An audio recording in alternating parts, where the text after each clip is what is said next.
신비로운 신념의 위력, 강연의 참석자들이 아침에 모여 누가 먼저랄 것도 없이 어제 강사가 마지막으로 언급한 신비한 힘이 무엇을 말하는지에 대한 궁금증을 드러내고 있었다. 그가 언급한 신비한 힘이란 무엇을 의미하는 것일까? 참석자들 가운데는 그가 언급한 것은 틀림없이 태양의 힘에 대한 것일 거라고 주장하는 사람도 있었고, 그 힘은 지금까지 누구에게도 알려진 적이 없는 전혀 다른 종류의 힘일 것이라 주장하는 사람도 있었다. 그것이 무엇이든 간에 강사가 던지는 한마디 한마디가 각 주제마다 강력하게 참석자들의 관심을 흡인하고 있음은 틀림없었다. 강연회는 어느새 막바지로 치닫고 있었다. 이제 다음 날을 포함하여 이틀만 더 지나면 모든 일정이 끝날 참이었다. 그래서인지 강당에 들어서는 참석자들의 표정에도 다소 여유가 엿보였고, 모닝커피를 한 잔씩 마시거나 옆 참가자들과 두런두런 이야기를 나누고 있는 강당의 분위기는 여느 때보다도 평온해 보였다. 연단 옆쪽에는 어느새 강사가 나와 기다리고 있었다. 그는 별도로 마련된 의자에 앉은 채 무언가를 곰곰이 생각하고 있는 중이었다. 그러다가 잠시 메모를 하더니 다시 눈을 감고 명상에 잠겼다. 이런 행동을 몇 번씩 반복하는가 싶더니 몇 분이 지나자 마침내 조용히 일어서서 연단 앞으로 나섰다. 그는 한층 기력이 회복된 모습의 얼굴에는 예의 가벼운 미소를 되찾고 있었다. 신념은 오직 손님을 맞이할 준비가 된 사람만을 찾아다니는 귀한 손님과 같은 것입니다. 여기서 준비가 되었다 함은 자기 단련 과정을 통하여 올바른 체계를 갖춘 정신을 의미합니다. 개인의 성실함을 측정하는 방법의 하나인 신념은 정신 세계에서 제일 고귀한 공간을 차지합니다. 그곳은 신분 낮은 존재들, 즉 질투나 탐욕, 미신, 미움, 복수, 허영, 의심, 근심, 공포들은 얼씬도 못합니다. 이 진리를 확실히 기억해두어야 우리는 수세기가 넘도록 과학자들도 해결하지 못한 신념의 신비로운 힘을 제대로 이해할 수 있습니다. 아울러 자기 단련을 통한 정신 자세의 조절이 있어야만 이 신념을 영원히 귀한 손님으로 맞이할 수 있습니다. 여기서 에머슨의 누구에게서나 배울 바가 있기에 타인은 모두가 나의 스승이다라는 명언을 떠올리며 신념에 관해 많은 점을 시사해주는 한 미국 작가의 글을 소개하도록 하겠습니다. 그는 미국이 대공황의 시련을 겪을 때 거래하던 은행이 파산함에 따라 가진 돈을 모두 잃었음에도 불구하고 신념을 통하여 이를 극복하게 된 과정과 신념의 자유로운 표출은 어떻게 이루어지는지를 자신의 일지를 통해 자세히 밝히고 있습니다. 강사는 이 말을 마친 뒤 무대 뒤에서 약간 색이 바랜 갈색 가죽 커버의 책 한 권을 집어들고는 제자리로 돌아왔다. 그는 책갈피가 끼워진 부분을 펼쳐 보이며 말했다. 지금부터는 그가 한 이야기를 그대로 읽도록 하겠습니다. 1929년 경기 침체가 미국 전체를 휩쓸 당시 나는 난관이라는 이름의 학교에서 그 어떤 곳에서보다 훌륭한 교훈을 배울 수 있었다. 그곳에서 소유는 하고 있었지만 전혀 사용치 않던 재산을 발견했던 것이다. 그 발견은 거래하던 은행이 영원히 문을 닫게 되었다는 통보를 받고 난 며칠 뒤에 이루어졌다. 내가 입은 금전적 손실은 엄청난 것이었지만 그 손실은 그간 사용하지 않았던 무형의 재산들을 발견한 것만으로도 충분히 보상이 되고도 남았다. 나는 새롭게 발견된 재산들이 어떤 것이었는지 목록을 작성하기 시작했다. 우선 가장 첫 번째로는 사용하지 않은 풍부한 신념이 있었다. 내가 나의 정신세계 내부로 들어갔을 때 그곳에는 무한한 지성과 타인에 대한 믿음이 여전히 많이 남겨져 있음을 알게 되었다. 이 발견과 동시에 다른 중요한 사실도 함께 깨닫게 되었다. 세상의 모든 돈을 다 가져도 달성할 수 없는 것을 신념은 달성하게 해준다는 사실이었다. 내가 큰 돈을 소유하고 있던 당시에는 돈이 영원한 힘의 원천이라는 잘못된 생각을 갖고 있었다. 하지만 신념 없이 번 돈은 자체적인 힘을 갖지 못하는 그 액수만큼의 무생물일 뿐이라는 지혜를 터득한 것이다. 나는 생애 최초로 깨닫게 된 영원한 신념이 가진 가공할 만한 위력을 느끼며 나에게 신념이라고 하는 부가 정확히 얼마가 남았는지를 분석해보고자 했다. 그때 나의 분석은 계속적인 경의와 감동의 깨달음 속에서 이루어진 것이었다. 나의 분석은 주로 도시 소음과 같은 문명의 혼란이나 남들과 부대끼는 곳을 피해 조용한 숲속을 거닐며 명상을 하는 과정에서 이루어졌다. 나의 입에선 이런 감탄이 저절로 새어나왔다. 아, 고요함 하나에도 얼마나 큰 은혜가 숨어 있는가. 숲을 돌아다니던 나의 눈에 우연히 들어온 도토리 하나를 주워들었다. 그것이 떨어진 옆자리엔 거대한 참나무가 하늘로 뻗어 있었다. 크기가 얼마나 엄청났던지. 아마 조지 워싱턴이 처음 미국을 세울 당시에도 그곳에 버티고 서 있었을 것으로 추측될 정도였다. 나는 그곳에 멈춰 서서 한동안 그 큰 나무를 바라보면서 오른손으로는 그 나무가 떨어뜨린 후손을 쓰다듬고 있었다. 그리고 이 거대한 참나무도 결국은 지구상의 그 어떤 것도 아닌 이렇게 작은 도토리에서부터 성장한 것이라는 데까지 생각이 미쳤다. 한편으로 세상에는 인간의 감지 능력을 뛰어넘는 무형의 지혜가 있어서 나무에게서 도토리가 만들어지게 하고 땅에 묻힌 도토리에서 싹이 트게 하고 지구의 양분을 받으며 흙을 뚫고 하늘로 솟아오르게 하는 것이 아닐까 하는 생각이 떠올랐다. 그리고 정녕 위대한 힘은 무형의 것이라는 사실과 그것은 은행의 금 액수나 물질적인 것과는 아무런 관계가 없다는 생각도 떠올랐다. 나는 발 주변에서 검은색 흙을 조금 집어들어 들고 있던 도토리 위를 덮어주었다. 그리고 내 눈앞에 선 저 거대한 나무가 처음 출발할 당시의 모습을 확인하고 있었다. 그 다음엔 거대한 참나무의 뿌리 근처에서 자라는 조그마한 양치식물의 잎도 하나 뜯어보았다. 풀잎은 아름답게 설계되어 있었다. 그렇다면 결국 이 양치식물도 저 거대한 참나무를 만들어낸 것과 같은 지혜의 힘의 창조력이 작용한 것이리라. 나의 산책은 재개되었고 곧 맑은 시냇물이 흐르는 계곡에 도달했다. 다소 지친 탓도 있었기에 나는 잠시 계곡 옆에 자리를 잡고 바다에 도착할 때까지 계속 제잘되며 흘러갈 시냇물의 속삭임을 듣고 있었다. 시냇물 소리를 따라 나의 마음은 어느덧 유년 시절로 달려가고 있었다. 그 시절 언제던가 지금과 비슷하게 시냇물 흐르는 소리를 듣고 있던 기억이 떠올랐다. 그때처럼 변함없이 물이 전하는 음악 연주를 듣고 있는 나의 마음속에서는 누군가가 물에 관한 매혹적인 이야기를 전해주고 있는 것이 느껴졌다. 그 이야기는 다음처럼 진행되었다. 물이여, 순수의 샘이여, 자네는 지구가 탄생한 뒤 지금까지 계속 열을 식혀주고 인간과 짐승과 식물의 보금자리가 마련될 수 있게 해주는구나. 오, 물이여, 만일 자네가 나처럼 말을 할 수 있다면 너의 이야기를 들려줄 텐데. 자네는 이 땅 위에 무수한 나그네들의 갈증을 해소해 주었고 꽃의 양분을 주었고 증기로 바뀌어서 수많은 기관의 톱니바퀴를 돌리지 않았던가. 그러고는 다시 하늘에 올라 빗방울로 떨어진 뒤 본래의 모습으로 되돌아가지. 자네는 하수관을 청소하고 도로 위를 깨끗이 청소하며 인간과 짐승에게 아낌없는 봉사를 마친 뒤에는 다시 바다로 돌아가서 정화되는 가운데 새롭게 봉사할 시간을 기다리고 있지. 자네가 흘러가는 방향은 항상 자네의 고향인 바다를 향한다네. 그렇게 끝없이 가고 오는 여정의 반복 속에서도 언제나 자네는 봉사의 기쁨만을 느끼고 있지 않나. 물이여, 깨끗하고 순수하고 활기찬 물질이여, 자네는 아무리 더럽혀져도 끝내 정결함을 되찾는다네. 자네는 새롭게 창조되거나 사라지지 않고 항상 그대로 있지. 자네는 지구 위의 전 생명의 은인이라네. 자네 도움이 없이는 어떤 생명도 살아남을 수 없을 테니까. 내 마음속에서 이와 같은 이야기가 들려오는 동안 시냇물은 너울거림과 제잘거림을 반복하며 바다를 향해 끝없이 흘러갔다. 물의 이야기는 그것으로 끝났지만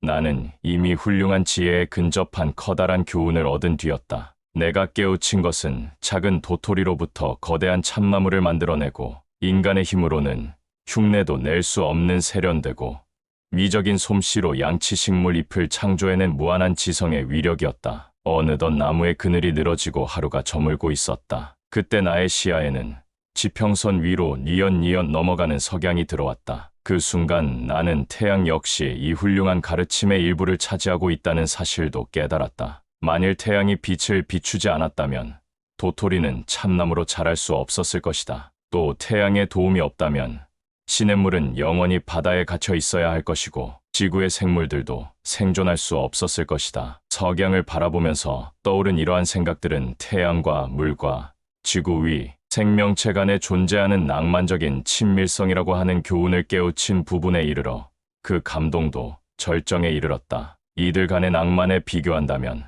다른 그 어떤 것도 하찮게 느껴질 정도였다. 마지막으로 흐르는 시냇물에 씻겨진 자그마한 흰빛 조약돌을 하나 들어보았다. 그것을 집어 올린 순간 마음속에선 더욱 강력한 감동의 이야기가 들려왔다. 나의 마음속에 깃든 지성은 내 귀에 다시 이런 이야기를 전하고 있었던 것이다. 보게나, 인간이여, 자네가 손에 들고 있는 기적의 결정체를 자네는 나를 하찮은 조약돌로만 생각하겠지만 나 역시 수많은 별들이 떠다니는 우주만큼이나 거대한 공간에서 발견되는 모든 것이 포함된 작은 우주라네. 나는 죽어서 꿈쩍도 하지 않는 것으로 보이지만 그건 착각이라네. 나는 수많은 분자로 이루어지고 그 분자 속에는 다시 수십억 개의 원자들이 들어있는 거대한 우주의 일부거든. 그리고 그 원자들 속에는 다시 엄청난 수의 전자들이 상상할 수 없이 빠른 속도로 움직이고 있다네. 나는 활기를 잃은 돌덩어리가 아닌 에너지가 질서 있게 움직이고 있는 개체들의 집합소라네. 자네 눈엔 광물질이 빈틈없이 엉킨 고체 덩어리만 보이겠지만 그건 환상일 뿐 내 몸속의 전자들은 서로 한참 떨어져 있다네. 나를 좀 더 자세히 관찰해보게나. 보잘것없는 지구의 나그네여. 진정으로 위대한 우주의 힘은 만져지지도 보이지도 않는 무형의 것일세. 그리고 인생의 가치는 단순히 내 은행잔고가 얼마나 되는지로 따질 수 있는 것이 아님을 알게나. 조약돌의 이야기는 여기서 끝났지만 그 감동적 교훈은 한 줄기 빛과 같이 마술처럼 나의 마음속에 파고 들어왔다. 나의 손에 들린 이 작은 조약돌 하나에도 인간이 잠시 몸담다가 떠나는 지구와 해와 별의 질서를 구성할 만큼의 큰 힘이 깃들어 있었던 것이다. 나는 명상을 통하여 자그마한 조약돌에도 엄연한 법칙과 질서가 있음을 깨달았다. 보잘것없는 광물에도 대자연의 낭만과 진실이 숨겨져 있다고 하는 아름다운 현실은 그 어떤 상상력도 초월할 수 있을 정도로 강력했다. 나는 비로소 우리 주변에 인식 가능한 모든 현상에서 단 하나의 예외도 없이 대자연의 섭리와 질서와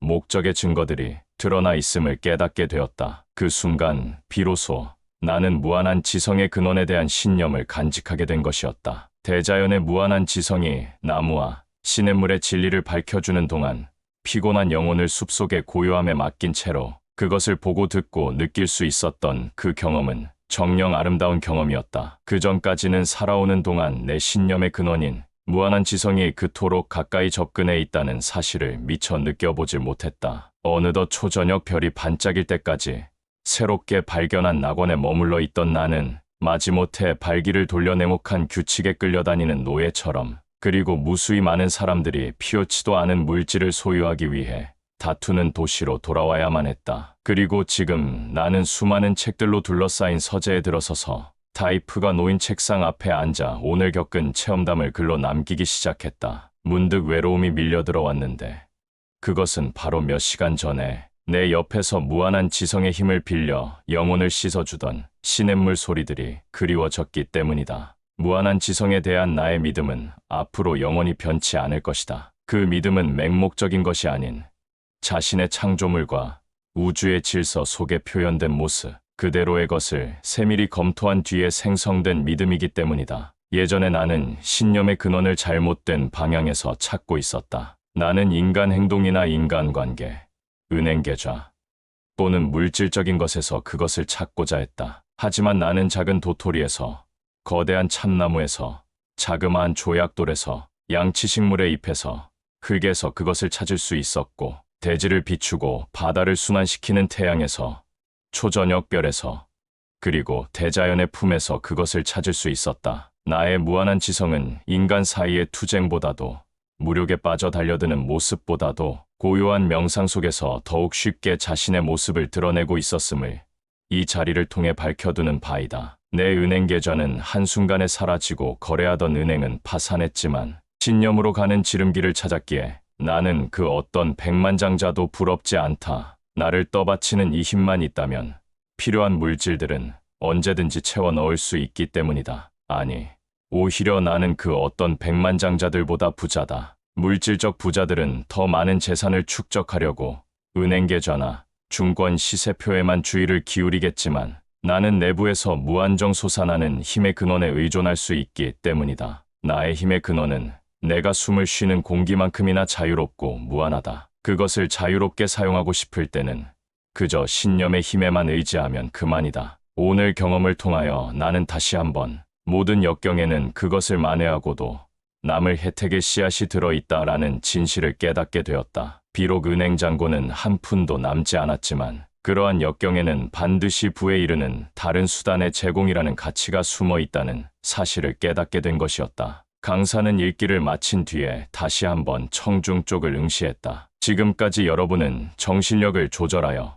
신념을 드러내는 방법을 터득한 사람의 이야기를 직접 그 사람의 글을 통해 들으셨습니다. 그의 일화는 참으로 극적이지 않습니까? 또한 단순하기 때문에 그 극적인 특성은 더욱 빛나고 있습니다. 여기에 영원한 신념의 근원에 도달한 사람이 하나 있습니다. 그는 물질적 부가 아닌 양치식물의 잎, 작은 조약돌, 흐르는 시냇물 등 누구나 관찰하거나 쉽게 감상할 수 있는 대상을 통하여 그곳에 도달했습니다. 동시에 그는 진정으로 훌륭한 힘은 볼 수도 만질 수도 없는 무형적이라는 것과 우리 주변의 어떤 사물에서도 그러한 힘이 드러나 있다는 사실도 발견했습니다. 제가 이 사람의 이야기를 직접 들려드린 것은 여러분들도 아무리 혼란을 겪거나 극복 불가능한 역경에 처하더라도 마음을 비우고 신념을 드러낼 수 있다는 점을 가르쳐드리기 위해서였습니다. 그의 이야기의 핵심은 부정적 정신 자세를 제거할 때 신념의 힘은 곧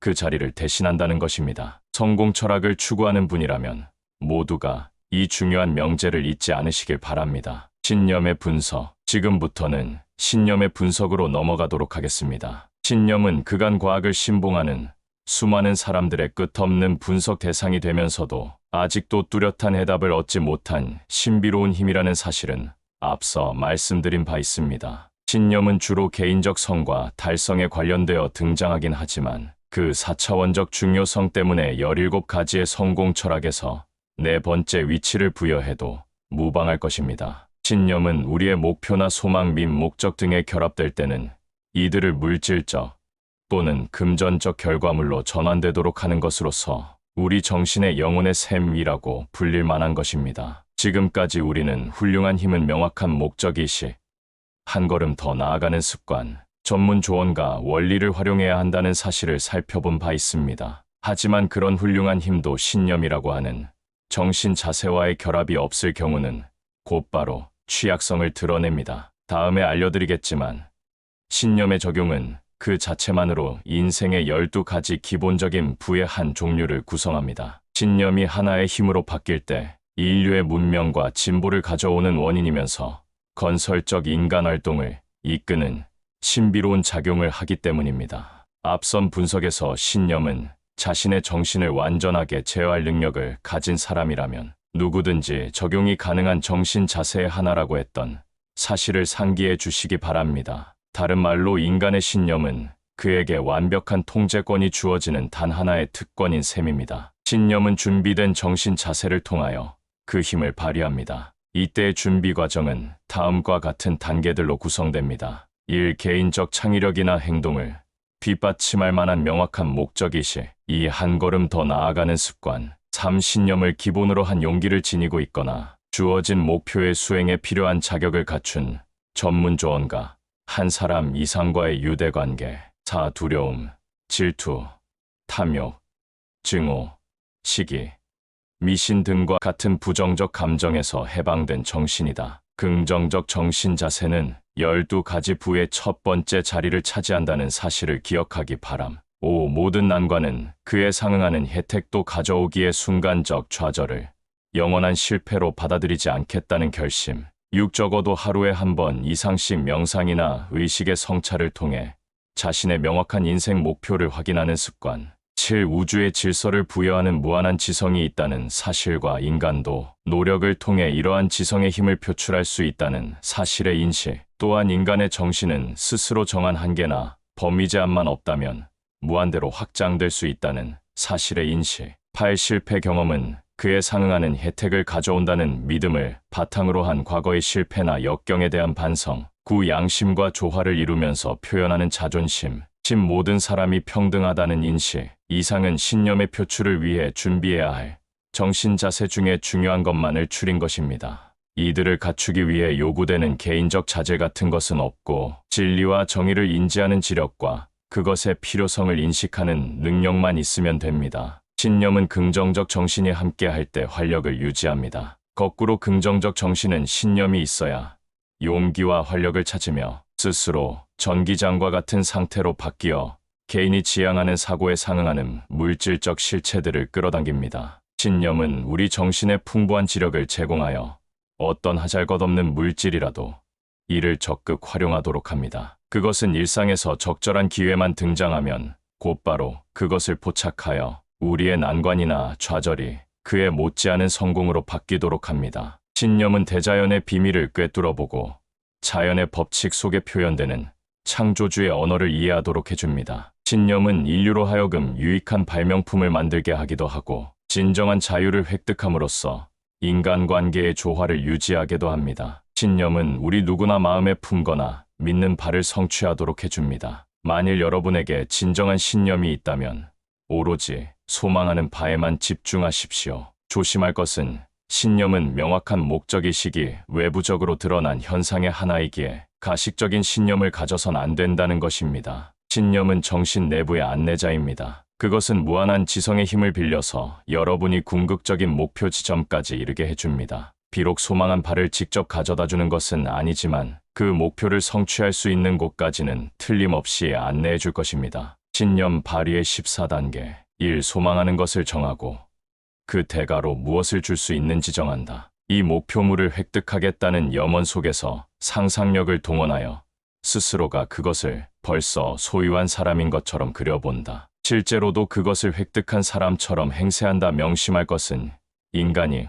어떤 물건이든 손에 넣을 때 진정한 소유는 마음에서 먼저 일어난다는 점이다. 3. 정신 내적인 안내에 귀를 기울이고 육감 등에 의해 계획의 변경이나 새로운 계획의 필요성의 소리가 들려올 때는 일체의 의심이나 주저 없이 그 안내에 따른다. 4. 흔히 겪는 일시적 패배를 실패로 받아들이지 말고 내 신념이 시험을 받고 있다고 생각한다. 패배는 실현기의 일종일 뿐이다. 이를 더욱 노력하라는 자극으로 받아들이고 성공에 이를 때까지 굳건히 밀고 나간다. 5. 부정적인 정신 자세는 신념의 능력을 파괴하고 어떤 과정도 부정적 결과로 인도한다. 따라서 긍정적 정신 자세가 무엇보다 중요하다. 이를 위해 개인의 정신 자세에 대한 확실한 통제력을 발휘하고 신념 유지에 방해가 되는 것들을 모두 제거하여 무슨 일이 있어도 부정적 생각이 나의 정신을 더럽히는 일이 없도록 한다. 6. 명확한 인생 목표를 글로 적어두고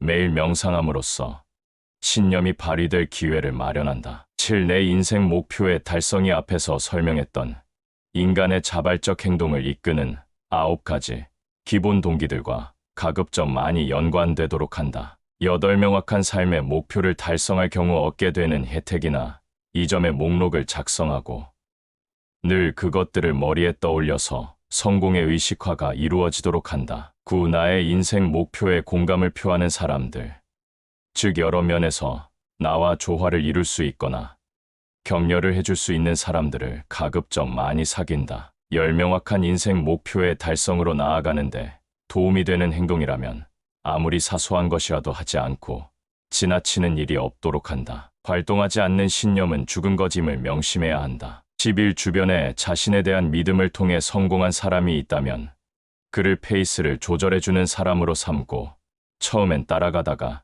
추월하겠다는 결심을 한다. 이것은 아무에게도 알리지 않고 혼자만 품고 있어야 한다.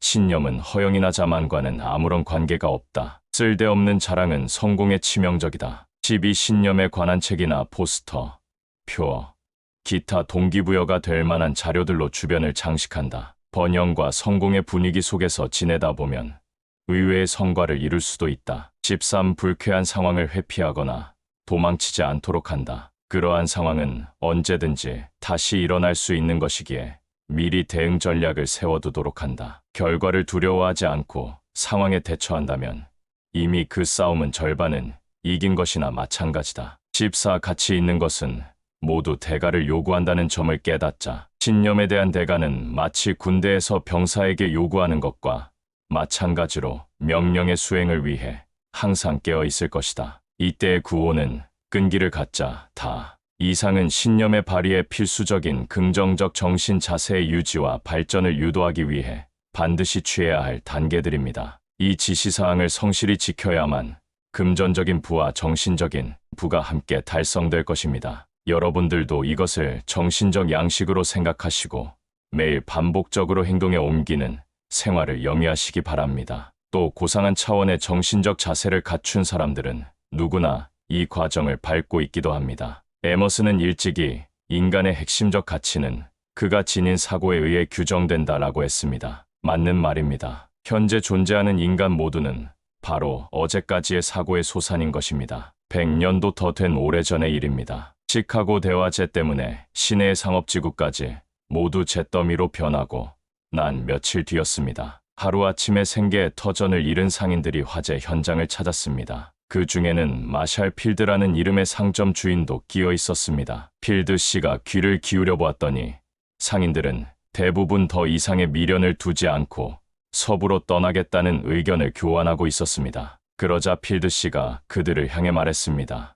여러분은 원하는 대로 하십시오. 하지만 저는 여기 남겠습니다. 그래서 한때 잿더미로 변한 가게 터 위에 세상에서 제일 큰 상점을 짓고 말겠습니다. 이날 필드 씨가 보여준 신념을 기념하듯 그의 가게는 화재를 당한 자리 위에 새로 건설되어 지금까지도 굳건히 그 자리를 지키고 서 있습니다. 이러한 사람들이 바로 오늘날의 미국의 번영을 가져온 사람들입니다. 인류의 진보는 결코 우연이나 행운의 결과가 아닙니다. 그것은 성공 철학의 17가지 원리에 따라 정신을 조정하는 능력을 터득한 사람들이 신념을 발휘하여 만들어낸 결과입니다. 인류의 번영 또한 신념 발휘를 위한 다양한 조건들의 제시와 이를 통한 적용 과정을 통하여 이루어집니다. 아울러 인류의 모든 자유와 부 역시 영원한 신념 위에 기반을 두고 있습니다. 비록 과학자들의 영원한 분석 과제로 남아있는 기묘한 정신체계이긴 하지만 신념은 의외로 적용 방법도 쉽고 설명도 간단하며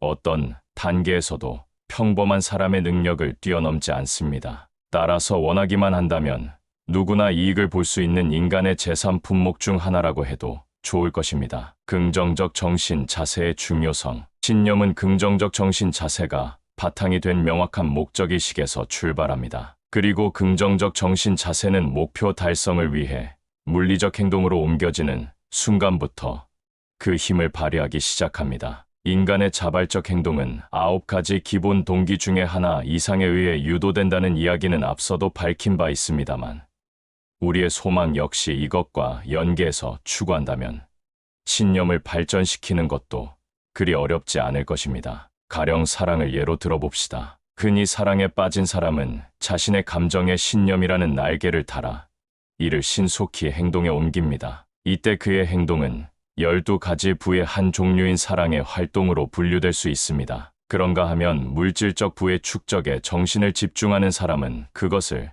재산 축적에 대한 사랑으로 생각할 것입니다. 이러한 사람들에게 개인적 소망을 추구하는 하루는 전혀 길지 않게 느껴질 것이고 아무리 많은 활동을 해도 피로가 오지 않을 것입니다. 설령 피로를 느낀다 해도 12가지 부의 하나인 자기 표현의 즐거움에 의해 곧 사라질 것입니다. 이런 사람들에게 삶의 난관쯤은 아무것도 아닐 것이고 그만큼 성공도 쉽게 찾아올 것입니다. 또 행동으로 옮겨진 노력들은 모든 것이 즐거움으로 마무리될 것입니다. 이런 사람들은 미움에 신경을 쓸 겨를이 없기에 인간관계도 자연스러움과 조화 속에서 유지할 것입니다. 또 명확한 대상 목표물이 있는 이상성과 달성의 희망도 꾸준히 높게 유지할 것입니다. 또한 열린 마음씨를 통하여 관심이 계속 증대될 것입니다. 이런 사람에게 자기 단련은 매일 식사하는 것만큼이나 자연스러운 과정일 것입니다. 타인을 사랑하기에 그들을 이해하는 능력이 커질 것이고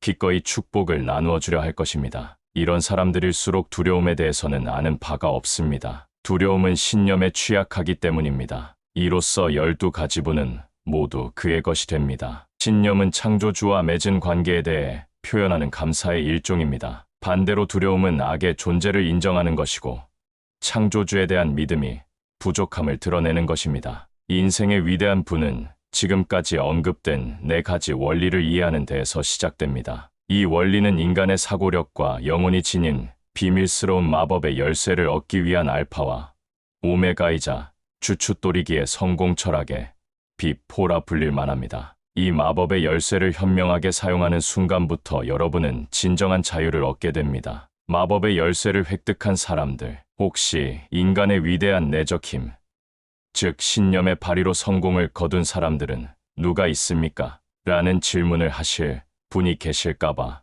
몇 가지 사례를 들어보도록 하겠습니다. 프랭크 건솔러스라는 이름의 목사가 있었습니다. 그는 오래전부터 새로운 방식으로 운영되는 대학을 세우는 것이 꿈이었습니다. 그는 자신이 원하는 바를 분명히 알고 있었지만 문제는 설립 자금으로 적어도 100만 달러 이상의 현찰이 필요하다는 사실이었습니다. 그는 어떻게 해서든지 그 돈을 얻겠다는 결심을 했습니다. 그의 계획의 첫 단계는 명확한 목표에 바탕을 둔 확실한 의사결정을 내리는 일이었습니다. 그는 곧 나에게 100만 달러가 있다면 무엇을 할 것인가 라는 제목의 연설문을 작성하였고 그것을 돌아오는 일요일 아침 강론 시간에 발표하겠다는 내용을 신문 광고에 씌웠습니다. 마침내 일요일이 되어 이 젊은 목사가 연설을 끝내자마자 강연장 뒤쪽에서 낯선 신사 한 사람이 다가왔습니다. 그는 목사에게 손을 뻗어 악수를 청하며 이렇게 말했습니다. 목사님의 연설에 감동했습니다.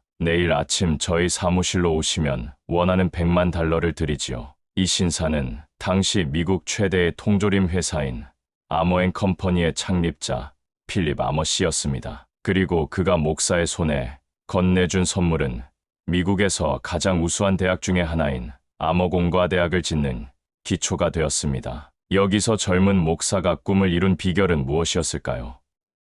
그가 인간의 정신을 통해서만 접촉할 수 있다는 그 비밀의 힘에 어떤 경로를 거쳐 도달했는지는 알 수 없습니다. 하지만 적어도 그 모든 과정에 신념이 발휘되어 있다는 사실만큼은 틀림없을 것입니다. 헬렌 켈러는 태어난 지 얼마 되지 않아 심각한 질병을 앓은 뒤로 시각과 청각과 언어 능력이 모두 손상되었습니다. 인간의 오감 중 대부분을 상실한 그녀는 평생을 다른 사람들이 상상하지 못할 어려움 속에서 살게 된 것입니다. 하지만 인간 내부의 비밀스러운 힘의 존재를 믿고 있던 어느 친절한 여성의 도움을 받은 덕에 그녀는 그 힘에 접근할 수 있는 기회를 맞이하게 되었습니다. 훗날 그녀는 자신의 성공을 가능하게 한 원인이 무엇이었는지에 대한 질문에 다음과 같은 확신에 찬 답변을 남겼습니다. 신념이 있었기 때문입니다. 단 올바르게 이해되고 적극적인 신념이라야 합니다. 비동적인 신념은 보이는 것 외에는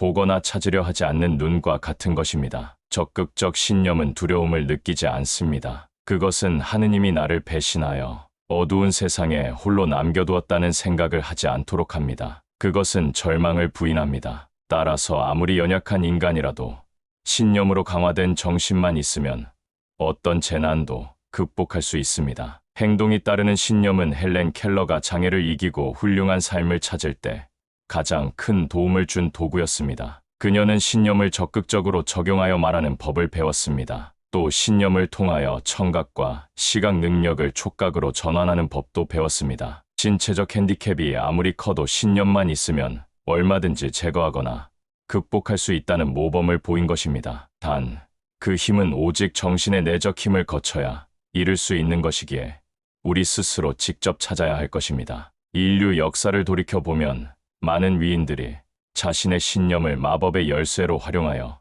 신비로운 힘을 발휘하는 것과 그를 통해 문명의 진보가 이루어지는 모습을 목격할 수 있습니다. 훌륭한 업적은 언제나 정복 불가능한 듯이 보이는 역경이나 난관 또는 장애물로부터 탄생합니다. 또 그러한 장애물은 오직 신념이 뒷받침된 불굴의 의지가 있어야 무너집니다. 그리고 바로 이 신념이 뒷받침된 불굴의 의지야말로 인간, 정신의 신비로운 힘을 부여하는 가장 확실한 방식인 것입니다. 간혹 우리 주변에는 그러한 비밀의 힘을 찾으려 하거나 이를 문제 해결에 활용하려는 사람들을 보고 몽상가라 부르는 경우가 있습니다. 하지만 인류 문명의 발전은 행동으로 자신의 꿈을 뒷받침한 몽상가들에 의해 이루어졌음을 알아둘 필요가 있습니다. 헬렌 켈러의 말처럼 신념의 올바른 이해는 소극적 지식이 아닌 적극적 행동에서 온다라고 했을 때 여기에 가장 어울리는 사람들이 이런 사람들인 것입니다. 신념을 지키며 사는 지도자들, 신념의 특징을 제대로 이해한다면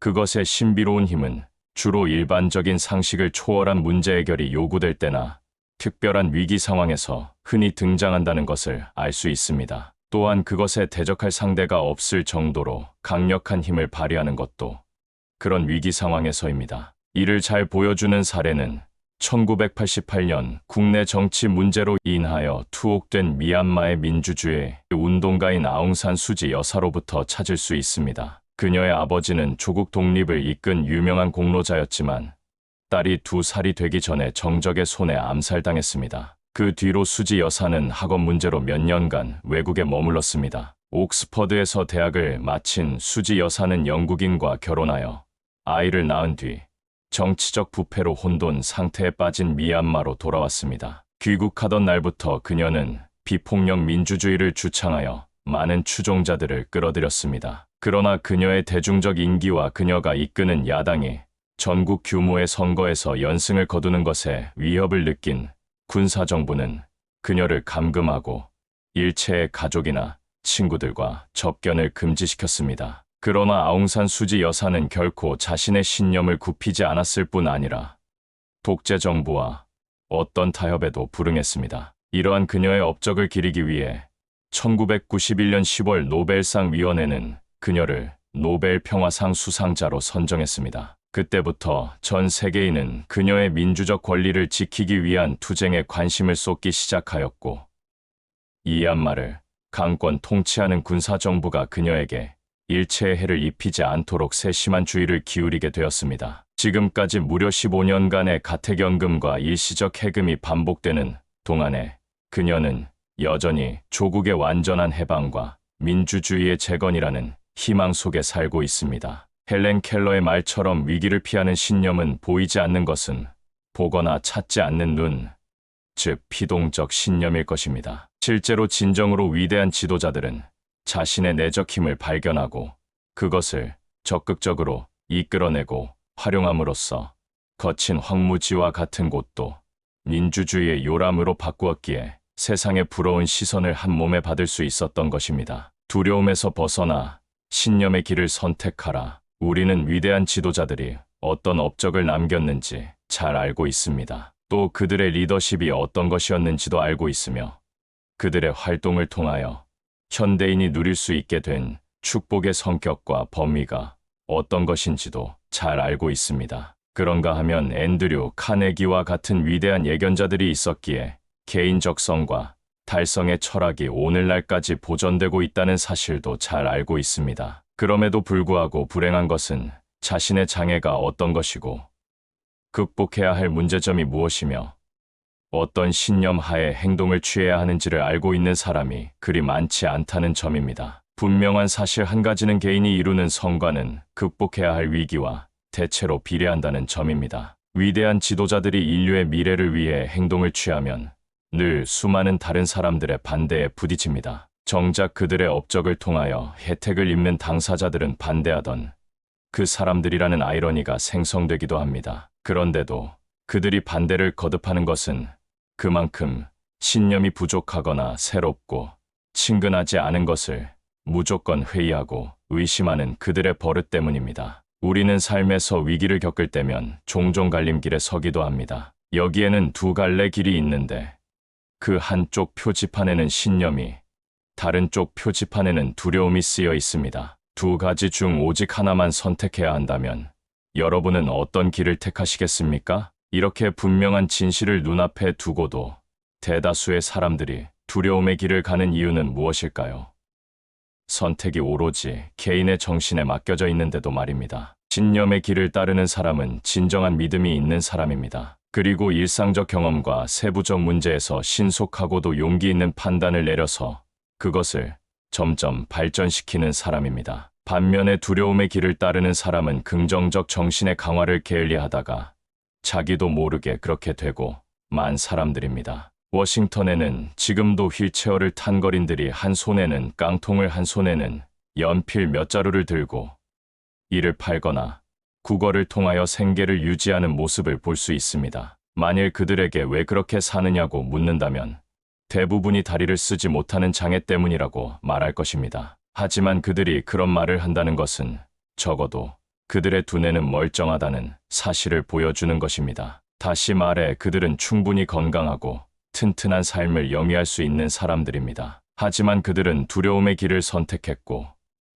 그 후 그들이 두려워하는 질병에 억눌려 더욱 위축된 정신세계에 머무르게 된 것입니다. 100여 년 전에도 같은 도시에 그와 같은 장애를 겪으며 살던 사람이 있었습니다. 그 역시 소아마비로 다리를 제대로 쓸 수 없었지만 그것에 대해 보여준 태도는 앞 사람들과는 판이하게 달랐습니다. 그는 두 갈래 갈림길 중 한 곳을 선택해야 했을 때 과감히 신념의 길로 향했습니다. 그리고 마침내 백악관 주인이라고 하는 미국인이 도달할 수 있는 가장 높은 지위까지 올랐습니다. 물론 지금 말씀드린 사람이 소아마비로 미국 32대 대통령에 당선된 프랭클린 루스벨트라는 사실은 잘 아실 겁니다. 그는 사지의 불편을 극복하고 일반인들이 누릴 수 있었던 것보다 더 큰 혜택들을 두뇌와 의지력만으로 획득하였습니다. 그리고 그 누구보다 활동적이고도 훌륭히 대통령직을 수행함으로써 전 세계인에게 신체적 불구는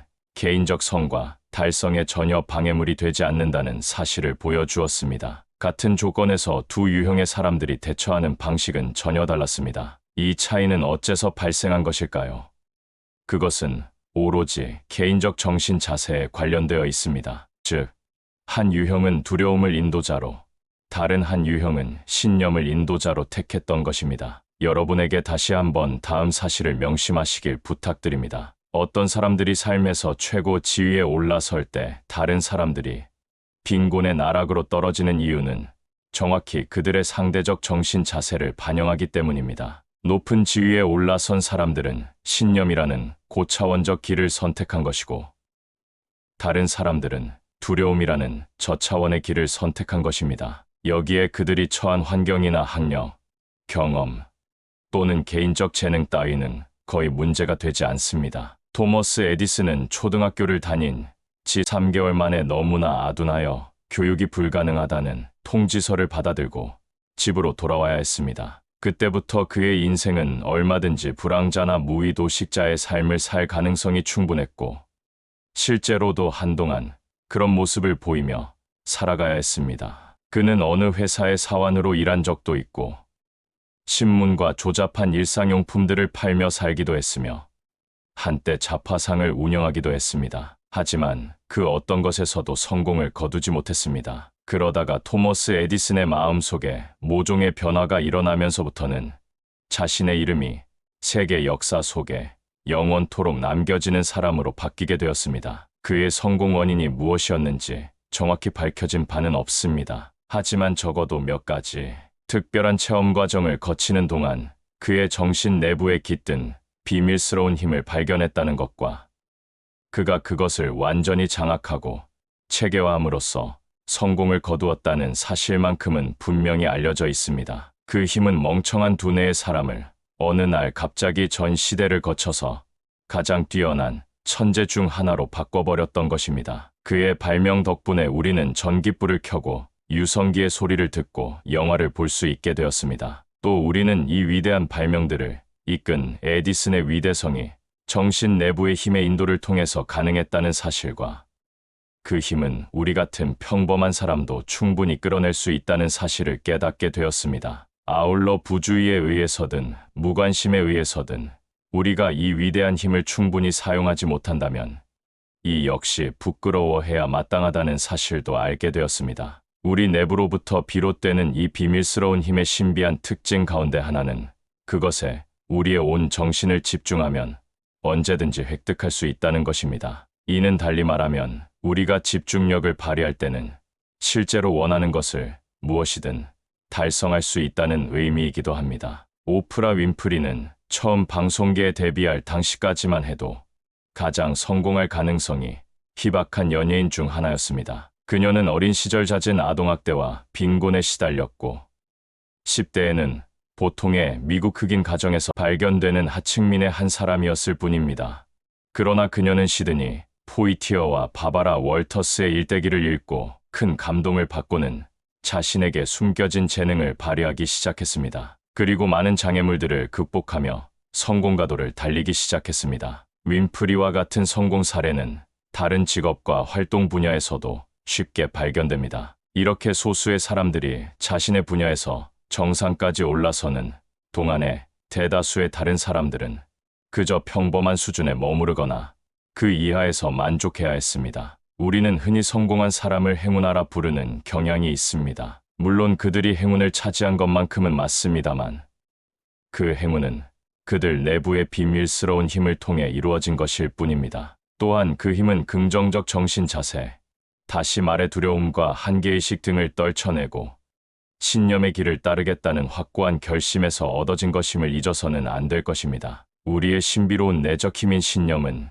영원한 장애를 인정하지 않습니다. 그것은 실패를 겪을 때 이를 더 큰 분발을 요구하는 자극으로 받아들입니다. 그것은 두려움과 의구심 같은 자기 부가적 한계를 극복합니다. 무엇보다도 그것은 개인적 성과의 기록에 지워지지 않을 오점을 절대 남기지 않습니다. 우리가 이 내적 힘을 사용하면서 일상을 맞이한다면 매일매일이 어제의 실패 등의 부담을 느끼지 않는 새로운 하루가 될 것입니다. 그것은 인종과 종교 문제에 구애받지 않으며 한번 빈곤하게 태어난 사람은 평생 빈곤하게 살아야 한다는 편향된 일관성의 법칙도 받아들이지 않습니다. 그것은 부정적 습관의 힘이 저절로 긍정적 습관의 힘으로 바뀌도록 만드는 매개체 중의 하나입니다. 그것은 전례를 따를 것을 요구하거나 힘들거나 가혹한 규칙을 준수할 것을 강요하지도 않으며 오직 개인의 해방과 자유로 향하는 넓은 길만을 제공합니다. 샤피는 시에서 이에 대한 통찰력을 보여주고 있습니다. 참으로 이상한 일이지 않은가. 왕자나 왕이나 서커스장 둘레를 뛰어다니는 광대나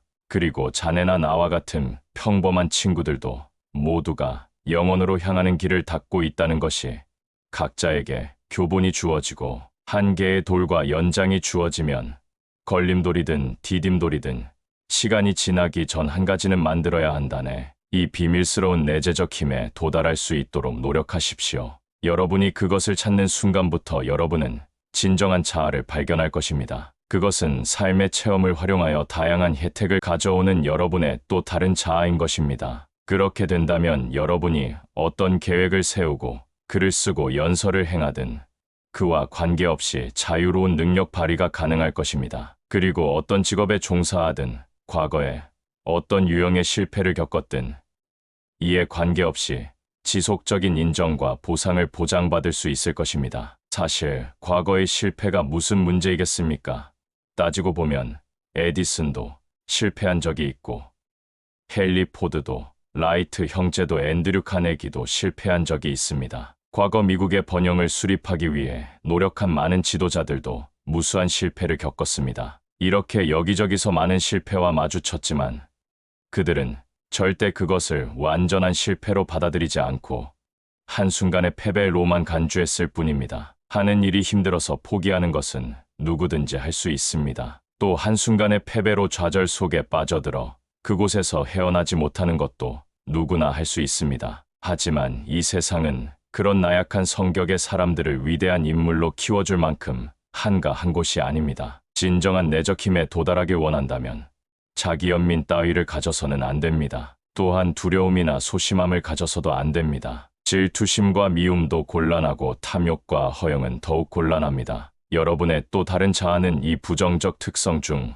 어떤 것에도 기울어지지 않도록 하십시오. 그것은 부정적 정신 자세들을 깨끗이 제거한 상태에 자신의 정신을 투영한 경우에만 가능합니다. 또한 신념이 인도할 때 그것은 진정으로 번영할 수 있습니다. 이 세계가 필요로 하는 신념은 새롭게 발견된 성공 철학이 아닙니다. 이미 오래전부터 산도 움직이겠다는 내적 힘을 찾기 위해 노력할 경우 얼마든지 신념에 도달할 수 있다는 사실이 여러 차례의 실험을 통해 밝혀지기도 했습니다. 과거의 다양한 분야의 생활 양식과 전 세대에 걸친 위대성을 보여주었던 지도자들의 능력은 현대에 이르기까지 그 영향력을 전하고 있습니다. 그것은 비전과 신념을 통하여 무지함이나 미신, 두려움을 쫓아내고 그 자리에 문명이란 이름의 자산을 심으려 했던 그들의 노력이 있었기 때문입니다. 신념은 초자연적인 신비로움이나 기적과는 관계없는 것입니다. 그 힘은 관찰 가능한 일상적 행동 패턴을 통해 자신의 모습을 드러내는 것이며 동시에 다양한 형태의 봉사를 통하여 인류 복지 증진에 기여하는 것이기도 합니다. 신념은 수많은 다른 이름으로 불릴 수도 있으나 무엇이라 부르든지 그 특징만큼은 바뀌지 않을 것입니다. 또 그것을 끌어내는 단 한 가지 매체는 오직 정신뿐이어서 우리의 사고와 아이디어, 계획과 목적을 통해서만 그 모습을 드러냅니다. 무엇보다도 그것이 위대한 이유는 그것이 숨 쉬는 공기만큼이나 자유롭고 우주 전체 범위만큼이나 풍부한 형상을 가지고 나타난다는 사실 때문입니다.